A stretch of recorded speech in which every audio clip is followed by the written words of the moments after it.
Hello friends, स्वागत है आप सभी का अपने YouTube channel study with Pannelal में। तो आज के वीडियो में हम लोग पढ़ेंगे संख्या पद्धति के बारे में। संख्या पद्धति, तो संख्या पद्धति होता क्या है, इसका जो बेसिक्स लेवल है इसके बारे में पढ़ेंगे। इसके जो छोटे छोटे क्वेश्चंस बनते हैं जो एग्जाम से पूछे जाते हैं, एग्जाम के उस बेसिक लेवल को हम लोग आज इसमें पढ़ेंगे।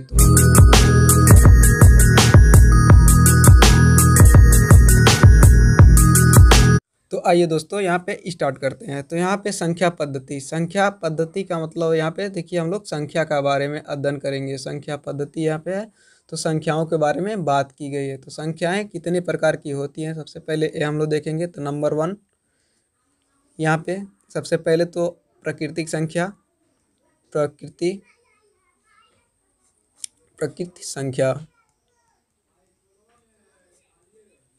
संख्या होती है, इसको हम लोग नेचुरल नंबर भी कहते हैं और काउंटेबल नंबर भी इसे हम लोग कह सकते हैं। जैसे जिसे हम लोग गिन सकते हैं, या किसी भी संख्या को जिस भी संख्या से हम लोग गिन सकते हैं उसको हम लोग प्राकृतिक संख्या कहते हैं। जैसे 1 2 3 4 5, इस तरह से डट डट डट डट करते हुए आप इनफाइनाइट तक जा सकते हैं। जितनी भी संख्या आप गिन सकते हैं वो आपकी प्राकृतिक संख्या होगी।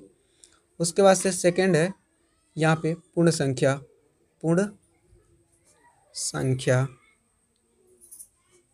पूर्ण संख्या इससे हम लोग होल नंबर भी कहते हैं। तो होल नंबर कौन से नंबर होते हैं, जब हम लोग प्राकृतिक संख्या में जीरो को ऐड कर देंगे। प्राकृतिक संख्या में जीरो से स्टार्ट करेंगे, यहाँ पे 1 0 1 2 3 4, इस तरह से आप इनफाइनाइट तक जाएंगे तो ये आपका हो जाएगा पूर्ण संख्या। इसके बाद से हम लोग सम संख्या की बात करेंगे। थर्ड है यहाँ पे सम संख्या। सम संख्या क्या होता है? सम संख्या, आप सम का मतलब यहाँ पे पेयर होता है। किसी भी संख्या का अगर जोड़ा बन सकता है तो वो सम संख्या होगा। यानी सम संख्या आप लोग जानते होंगे, जैसे 2 4 6 8, इस तरह से आप आगे बढ़ते हुए कंटिन्यूअस में चले जाएंगे तो ये हो जाएगा आपका सम संख्या। इसका सब विषम संख्या होता है। नंबर 4 विषम संख्या। विषम संख्या कौन से होते हैं? वे संख्या जो 2 से न कटे उसको हम लोग विषम संख्या कहते हैं। विषम संख्या।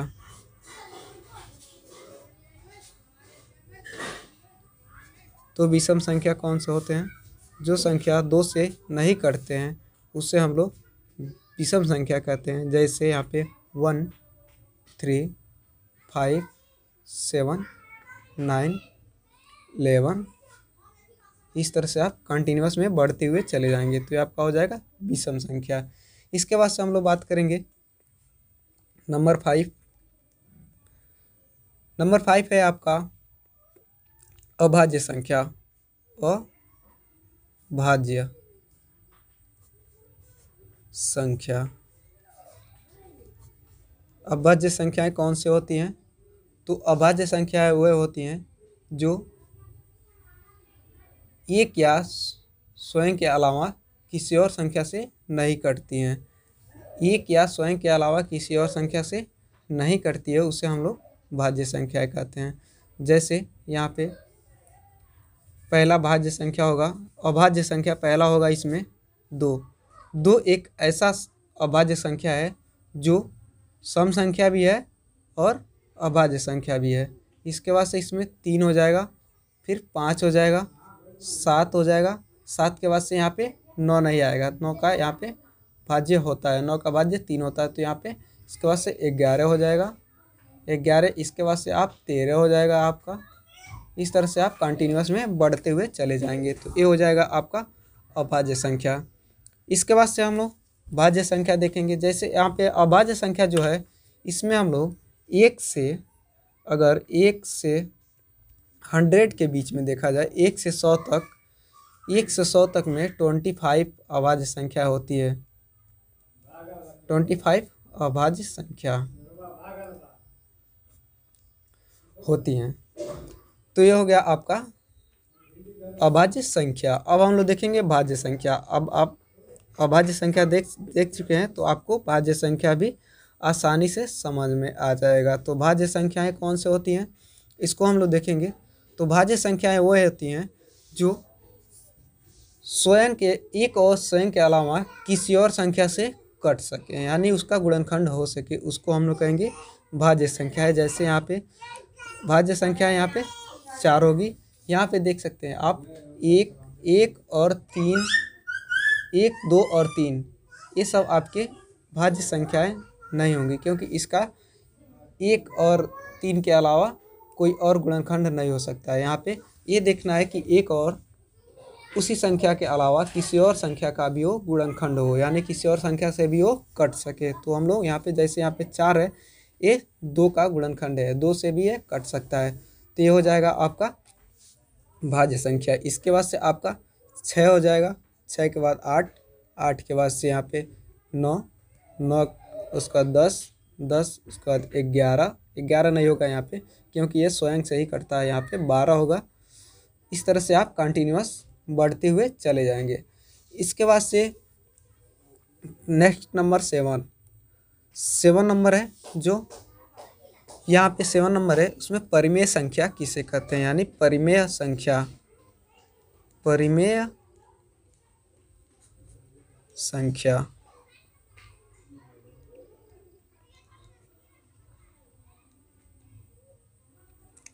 परिमेय संख्या क्या होती है इसके बारे में हम लोग देखेंगे। तो परिमेय संख्या को हम लोग किसे कहते हैं, परिमेय संख्या p/q के रूप में, जिसे हम लोग लिख सकते हैं। यानी अगर हम लोग कहा जाए यहाँ पे किसी भी संख्या को अगर हम p/q के रूप में लिख सकते हैं तो उसे हम लोग परिमेय संख्या कहते हैं। तो इसका भी एक कंडीशन होता है, यहाँ पे जो q है वो not is equal to 0, q कभी 0 नहीं होना चाहिए। अगर मान लीजिए q 0 हो जाता है तो इसका जो इन्फिनेटिव मान आ जाएगा, इसलिए ये q का मान यहाँ पे कंडीशन दिया है। इसका कंडीशन है p/q के रूप में, यानी इसको हम लोग जो भिन्न के रूप में लिख सकते हैं। तो ये हो जाएगा हमारा परिमेय संख्या, और इसे p/q के रूप में हम लोग लिखेंगे। और q का यहाँ पे कंडीशन है वो कभी 0 नहीं होना चाहिए।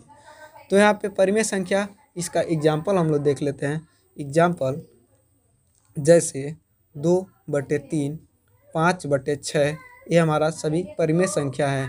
इस तरह से अब हम जिसे भी हम भिन्न के रूप में लिख सकते हैं वो हमारा परिमेय संख्या होगा। यहाँ पे हम लोग 5 को भी परिमेय संख्या कह सकते हैं, क्योंकि 5 के अगर बट्टे में हम लोग 1 कर दें तो ये हमारा भिन्न के रूप में आ जाएगा। 2 भी यहाँ पे परिमेय संख्या होगा।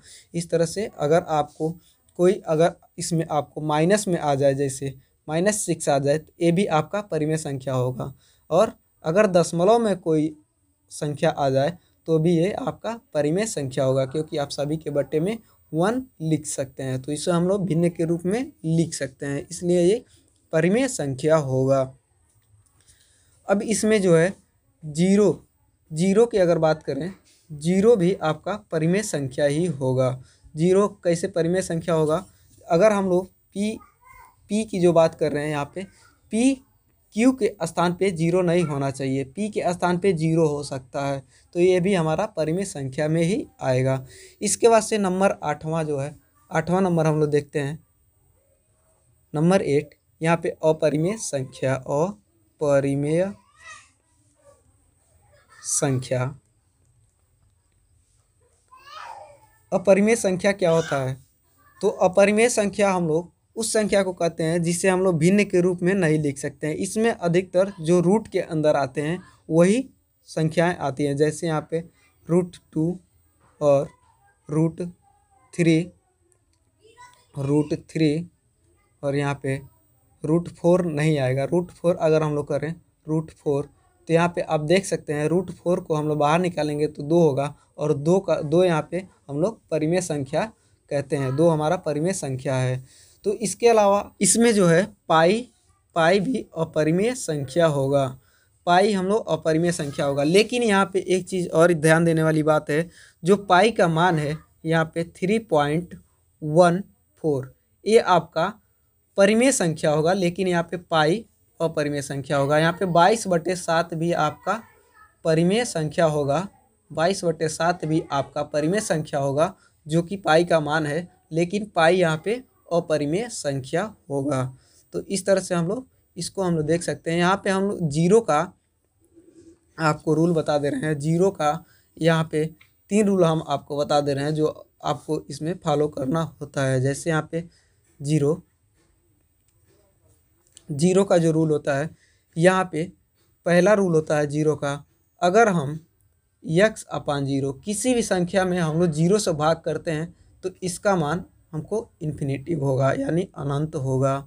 अनंत, इसका मान अनंत होगा। दूसरा जो रूल है इसका, अगर किसी भी संख्या में हम लोग जीरो से गुणा करेंगे तो इसका मान हम लोग का जीरो ही प्राप्त होगा। उसके बाद से जो इसमें तीसरा रूल है इसका, अगर हम लोग किसी संख्या का पावर जीरो हो तो इसका मान 1 होता है। तो ये हम लोग का हो गया जीरो का मान। उसके बाद से हम लोग इसमें देखते हैं कि वास्तविक संख्या क्या होता है। अब यहाँ पे हम लोग देखते हैं वास्तविक संख्याएं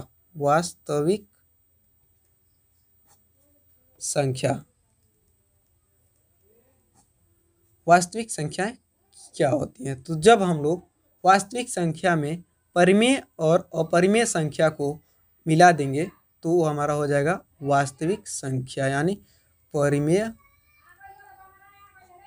और अपरिमेय। जब हम लोग अपरिमेय और परिमेय संख्या को मिला देंगे तो ये हमारा हो जाएगा वास्तविक संख्या। अब इसके बाद से हम लोग देखते हैं सहअभाज्य संख्या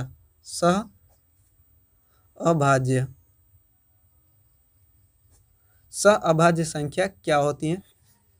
तो सहअभाज्य संख्याएं वे संख्याएं होती हैं जो जिसका महत्तम एक होता है, जिसका महत्तम समापवर्त एक होता है और उस संख्या का कोई कॉमन नंबर नहीं होता है। जैसे यहाँ पे इसका हम लोग एग्जाम्पल देख लेते हैं 2 और 5। इसमें आपका इसका महत्तम 1 होगा और इसमें कोई कॉमन नंबर नहीं है। तो यहाँ पे आप देख सकते हैं इसका महत्तम 1 होगा। इसके बाद से हम लोग 2 और 4 देखते हैं। तो क्या ये 2 और 4 हम लोग को यही देखना है कि इसका कोई कॉमन नंबर ना हो और इसमें इसका महत्तम समापवर्त 1 हो। तो यहाँ पे जो 2 है ये दोनों में कॉमन है, यहाँ पे 2 4 में भी है, तो यहाँ पे इसका कॉमन 2 है। तो ये हमारा सहअभाज्य संख्या नहीं होगा। इसके अलावा हम लोग देखते हैं कि यहाँ पे 4 और 9 ये हमारा दोनों भाज्य संख्या हैं, लेकिन सहअभाज्य संख्या भी हैं। 4 और 9 भी यहाँ पे सहअभाज्य संख्याएं होंगी। इसके अलावा 5 और 13 भी यहाँ पे सहअभाज्य संख्या होंगे। इसके अलावा और 6 और 5 भी आपका सहअभाज्य संख्याएं होंगे। तो ये सभी आपके सहअभाज्य संख्याएं हैं। ये आपका भाज्य संख्या भी है। जैसे यहाँ पे 2 का भाज्य है और ये 3 का भाज्य है, फिर भी ये आपका सहअभाज्य संख्या है, क्योंकि हम लोग को ये देखना है कि दोनों में कोई नंबर आपका कॉमन ना हो। जैसे यहाँ पे 2 और 4 दिया है तो 4 में 2 आपका कॉमन है, यहाँ पे आपका कोई भी कॉमन नंबर नहीं है, इसलिए ये आपका सहअभाज्य संख्या होगा। तो इसका यूज कहाँ होता है, जैसे इसका एग्जाम्पल हम लोग एक देख लेते हैं। इसका एग्जाम्पल हम लोग देख लेते हैं। जैसे यहाँ पे कोई संख्या है अगर 10, तो इसका जो गुणनखंड है 2 × 5, ये दोनों सहअभाज्य संख्याएं हैं, लेकिन इसका जो गुणनखंड का जो मान होगा ये भी आपका सहअभाज्य संख्या होगा, यानी इससे भी ये भाज्य होगा, यानी ये जो 10 है इससे भी भाज्य होगा। इन दोनों सहअभाज्य संख्याओं का गुणनफल जो आएगा वो इन गुणनफल का भी भाज्य होगा। तो ये रहा आपका संख्या पद्धति का जो भी बेसिक्स लेवल था। इसके बाद हम लोग इसके बेसिक्स लेवल में ही सेकेंड पार्ट जो सेकेंड वीडियो बनाएंगे उसमें भी कुछ और आपको ऐड करके बताएंगे। तो इसके पहले अगर आपको वीडियो पसंद आया हो तो वीडियो को लाइक कर दीजिए और चैनल को सब्सक्राइब कर दीजिए। चलिए थैंक यू दोस्तों, मिलते हैं नेक्स्ट वीडियो में। Thanks for watching. Please subscribe.